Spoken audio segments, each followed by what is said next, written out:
시청자 여러분 안녕하십니까? 헬로티비 뉴스입니다. 국회 행정안전위원회에서 역사적인 장면이 연출됐습니다. 여순사건 특별법이 만장일치로 통과된 건데요. 사건 발생 73년 만의 일이고 국회에서 특별법이 발의된 지 20년 만에 이뤄진 성과입니다. 서경 기자가 취재했습니다. 여순사건의 진상규명과 피해자 명예회복을 담은 여순사건 특별법. 16일 국회 행정안전위원회에서 위원 만장일치로 통과됐습니다. 지난 16대 국회부터 번번이 폐기 수순을 밟아왔는데 20년 만에 이루어진 성과입니다. 국힘당 의원님들도 이해를 해주신 걸로 알고 있습니다. 이제 행안위에서 통과도 중요했지만 만장일치 통과했다는 게 굉장한 의미가 있습니다. 왜냐하면 법사위, 본회의 이제 남아있는 과정에서 만장일치로 통과를 됐기 때문에 법사위나 본회의 통과에 그만큼 어려움이 적다는 뜻입니다. 이제 여순사건 특별법은 관문 3개 가운데 1개를 넘겼습니다. 남은 절차는 국회 법제사법위원회 전체 회의에서 법안이 통과돼야 합니다. 그 다음엔 국회 본회의에서 전체 의원들의 의결을 거쳐 법안이 최종적으로 제정되는 겁니다. 여순사건 유족들은 통한의 73년을 회고하며 국회 행정안전위원회 위원들의 만장일치 통과 사실에 감격했습니다. 꿈인가 생신가 하죠. 73년 만이잖아요. 마음이 탁 편안해지는 거죠. 1년이 돼도 한 발짝씩 못 나가니까 이거 이러다 말까 막 그런 걱정스럽고 그랬는데 딱 되니까 이제는 살았다 그런 생각이 들죠. 우리 지역의 살아있는 역사이자 현대사의 비극 여순사건. 여순사건 특별법 제정에 대한 기대감이 그 어느 때보다 고조된 가운데 법안 제정으로 여순사건에 대한 역사적 재평가가 이루어질 수 있을지 이목이 집중되고 있습니다. 헬로티비 뉴스 서경입니다. 다음 소식입니다. 최근 지방체육회를 법정 법인화하는 내용이 담긴 국민체육진흥법 개정안이 시행되면서 전국 체육회 법인이 속속 출범하고 있습니다. 이에 발맞춰 전라남도 체육회도 민간 주도 체육행정의 첫 발을 내딛기로 했는데요. 지역 체육계의 새로운 이정표가 될 수 있을지 주목됩니다. 송효창 기자입니다. 전남 지역 체육 발전을 위해 지난 1945년 9월 만들어진 전라남도 체육회. 그동안 구성원은 준공무원에 준하면서 체육회장은 당연직으로 전라남도 지사가 맡아와 실질적으로는 전라남도 산하기관과 다름없었습니다. 특히 임의단체라는 지위에도 불구하고 예산과 인적 구성 등이 전라남도 감독권 아래 있으면서 자율성이 제한될 수밖에 없었습니다. 전남체육회가 법인단체로 새 출발합니다. 지난 9일 지방체육회를 법정 법인화하는 내용과 지방체육회 운영비 지원의 근거 등을 담은 국민체육진흥법 개정안이 시행됐기 때문입니다. 이 전라남도 체육회가 법인화를 통해서 포스트 코로나 시대에 전남체육 발전, 전남체육 대도약의 전비가 될 것으로 이렇게 새로운 기회가 될 것으로 이렇게 믿어마지 않습니다. 전남체육회는 법인 전환에 앞서 지난해 첫 민선체육회장도 선출했습니다. 여기에 지난 1월 법인 설립 준비위원회를 출범시키고 지난 4월에는 법인 설립 창립총회를 열고 사단법인 출범을 위한 시작도 알렸습니다. 임의단체에서 법정 법인화로 체육회 조직의 성격이 전환되면서 장기적으로 조직의 안정성을 도모할 수 있는 데다가 관련법의 보조금 지원 근거가 명시되면서 운영에도 탄력이 예상되고 있습니다. 앞으로 전라남도 체육회는 전라남도와 도의회, 도교육청을 비롯한 유관기관과 유기적인 관계를 갖고 공정하고 혁신적인 전라남도 체육을 이끌어가도록 최선을 다하겠습니다. 우려도 있습니다. 자율권이 커지는 만큼 책임과 의무를 동반하고 있어 운영의 효율성 측면에서 예전과 다른 시스템이 요구되고 있습니다. 앞으로 법정단체로서 법적 지위를 확보하여 안정적인 재원 확보와 전남 도민의 건강 증진, 여가선용 등 도민의 건강을 책임지는 단체로 권리와 의무를 보장받으면서 대외적으로는 신뢰받는 체육회로 거듭나기 위해 최선을 다할 것을 이 자리를 빌어 다시 한번 약속을 드리는 바입니다. 설립 76년 만에 전라남도에서 독립해 법인단체로 새 출발하는 전라남도 체육회. 차별화된 사업 발굴과 생활체육의 활성화 등 도민들의 지지와 신뢰를 이끌어내야 하는 과제도 안고 있습니다. 헬로티비 뉴스 송유창입니다.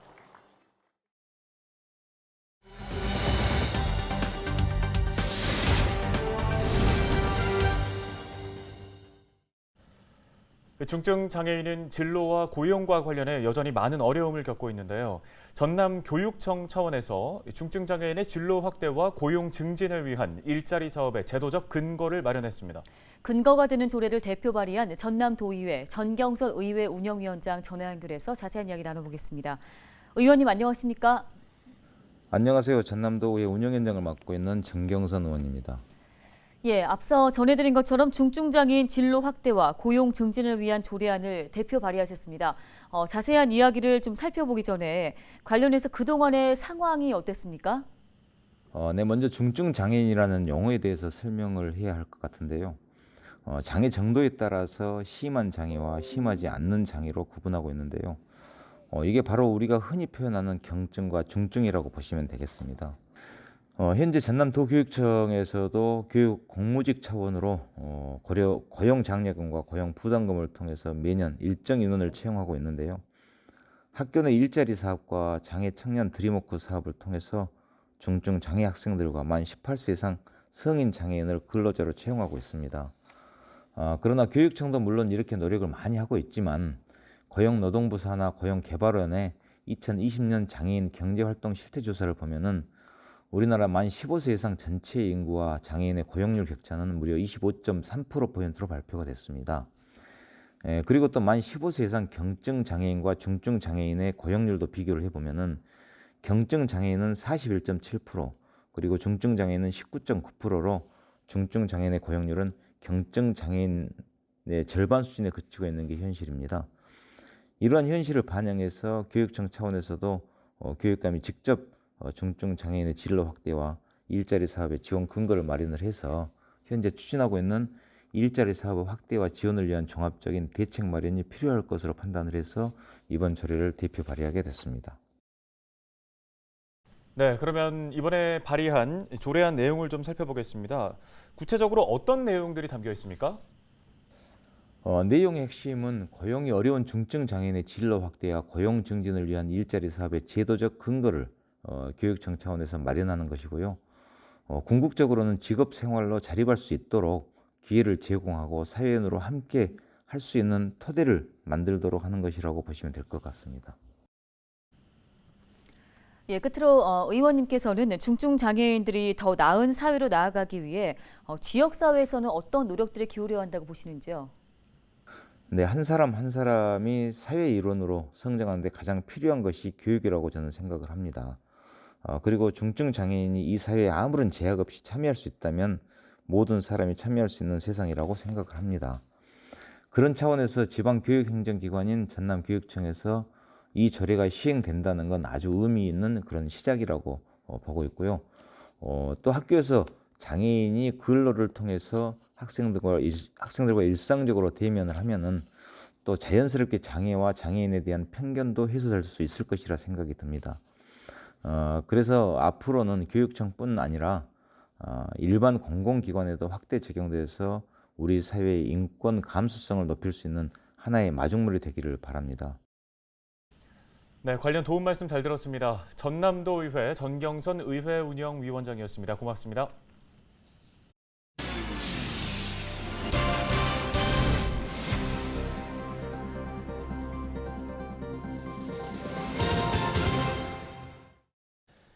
네, 코로나19 예방 백신을 잘못 접종하는 사례가 전남 지역에서도 발생했습니다.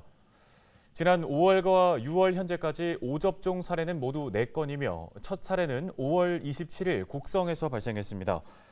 인지 장애가 있는 주민이 같은 날 의사와 간호사에게 각각 접종을 맞았으며 현재까지 별다른 이상 반응은 없는 상태입니다.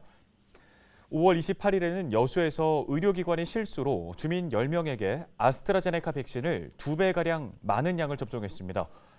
또 6월 10일에는 완도 민간 의료기관에서 1차 접종을 마친 주민이 접종 이력이 전산망에 입력되지 않아 권고 기간보다 이른 13일 만에 여수 지역 한 요양병원에서 2차 접종을 맞았습니다. 같은 날 무안의 민간 의료기관에서 얀센 백신 접종 대상자에게 아스트라제네카 백신을 5접종하기도 했습니다. 전라남도는 5접종 사례를 줄이기 위해 시군 보건소와 의사회를 상대로 백신 접종 위탁 의료기관 650곳에 대한 접종 관리 강화를 요청했습니다. 목포시 쓰레기 소각장 설치 사업을 놓고 인근 주민들의 반발이 거세지고 있습니다. 무안군 삼양읍의 마동마을 주민 100여 명은 17일 목포시청을 방문해 쓰레기 소각장을 짓겠다는 목포시의 계획에 반대하며 즉각 철회할 것을 촉구했습니다. 그러면서 쓰레기 소각장이 들어선 뒤 다이옥신이나 발암물질이 발생하면 주민들의 생존권을 위협할 수 있다며 소통을 거부할 경우 지속적인 반대 활동에 나서겠다고 예고했습니다. 무안 마동마을 주민들의 항의가 이어지면서 목포시가 공식 입장을 내놨습니다. 목포시는 쓰레기 소각장이 들어설 예정 부지에서 간접 영향권 범위는 300m 안팎으로 규정됐지만 해당 마을은 1km 정도 떨어져 영향권 범위에 포함되지 않는다며 법적 책임은 없다고 일축했습니다. 다만 쓰레기 소각장 설치의 적정성과 입지 타당성을 검토하기 위해 전략 환경 영향평가에 착수했고 앞선 분석 결과에서도 유해 물질이 환경 기준치보다 낮게 예측됐다며 보다 강화된 기준을 적용해 추진하겠다고 덧붙였습니다.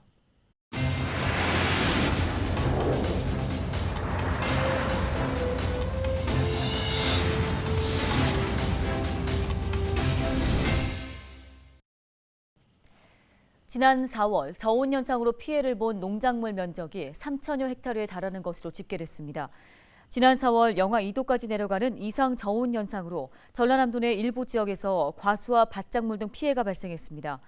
피해 면적은 3,248헥타르로 과수의 경우 전체 피해 면적의 71%인 2,316헥타르가 피해를 봤습니다.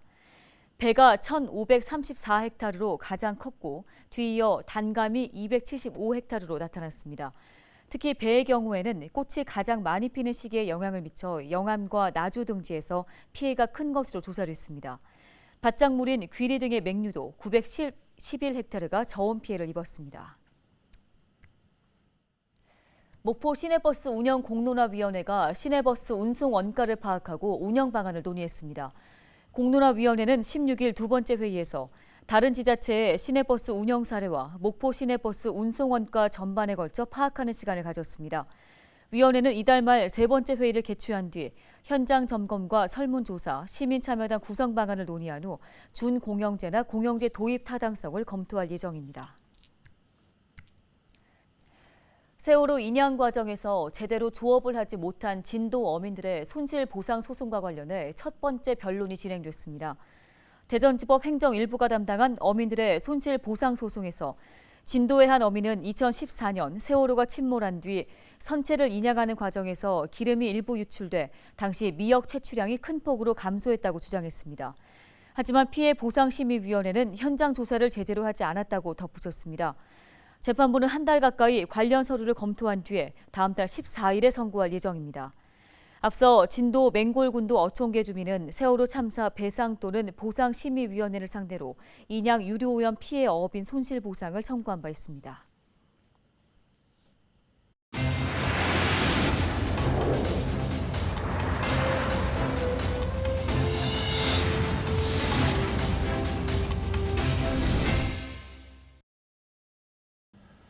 최근 국내의 한 구직 사이트에서 900여 개 기업을 대상으로 코로나19 백신 휴가 도입 여부를 조사했는데요. 조사 대상 기업 중 51% 정도만 백신 휴가를 부여하거나 부여할 계획이라고 답했다고 합니다. 도입하지 않겠다고 응답한 기업들은 인력 부족 때문이라는 이유를 가장 많이 내놓았습니다. 일손이 부족한 중소규모 사업장에선 백신 휴가는 다른 나라 얘기라는 말까지 나오고 있는데요. 이 백신 휴가가 또 하나의 양극화 원인이 돼버린 셈입니다. 백신 휴가 사각지대에는 단기 계약 종사자들도 있는데요. 백신 휴가에도 정부의 재정 지원책이 필요한 상황입니다. 네, 뉴스 마치겠습니다. 고맙습니다.